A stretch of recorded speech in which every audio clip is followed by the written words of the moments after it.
اعوذ باللہ من الشیطان الرجیم بسم اللہ الرحمن الرحیم۔ اس طرح کی حقیقت سے کوئی بھی انسان انکار نہیں کر سکتا کہ مرسل اعظم حضرت محمد مصطفیٰ صلی اللہ علیہ وآلہ وسلم نے اپنی 63 سالہ حیات طیبہ میں جس طرح کے آزار و اذیت اور مصیبت و آلام کو برداشت کرنے کے بعد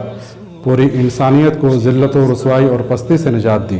اس کے نتیجے میں ہونا تو یہ چاہیے تھا کہ خاندان رسول اور آل رسول امت مسلمہ کے سر کا تاج ہوتے، لیکن افسوس رسول اکرم کی رحلت کے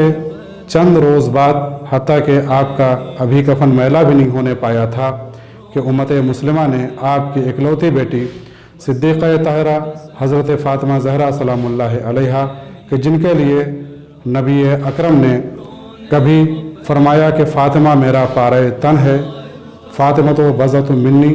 اور کبھی فرمایا فاطمہ اپنے باپ کی ماں ہے، اور کبھی جب فاطمہ زہرا آپ کے بزم میں حاضر ہوتی تھی تو آپ صدیقہ طاہرہ کی عظمت و احترام کے لیے کھڑے ہو جاتے تھے۔ بعض روایات میں موجود ہے کہ صرف کھڑے نہیں ہوتے تھے بلکہ صدیقہ طاہرہ کی طرف چل کر جاتے تھے اور بی بی زہرا کو اپنی جگہ پر لا کر بٹھالتے تھے۔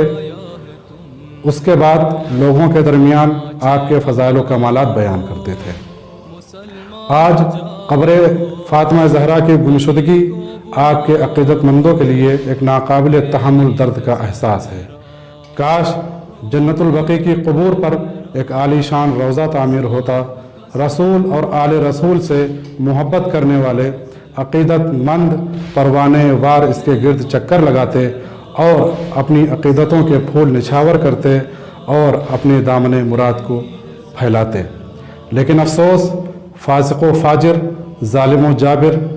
حکومت سعود اور اس کے پیروکاروں نے نہ یہ کہ صرف جنت البقیع کو مسمار کیا بلکہ جنت البقیع کے مسمار کرنے کے ساتھ ساتھ فرزندان زہرا کی قبور کو بھی انہدام کرنے میں کوئی کسر نہیں چھوڑی۔ یہ چاہ رہے تھے کہ اہل بیت علیہم السلام کو اس دنیا سے مٹا دیا جائے، ان کے فضائل کو ختم کر دیا جائے، لیکن شاید ان کو نہیں معلوم تھا کہ پروردگار عالم نے قرآن میں وعدہ کیا ہے کہ وَتُعِزُّ مَن تَشَاءُ وَتُذِلُّ مَن تَشَاءُ۔ پروردگار عالم جسے عزت دینا چاہے اسے دنیا کی کوئی طاقت ذلیل و رسوا نہیں کر سکتی، اور جسے پروردگار عالم ذلیل و رسوا کرنا چاہے اسے کائنات کی کوئی طاقت عزت نہیں بخش سکتی۔ یہی وجہ ہے کہ یہ اہل بیت علیہم السلام سے حسد اور کینہ لیے ہوئے،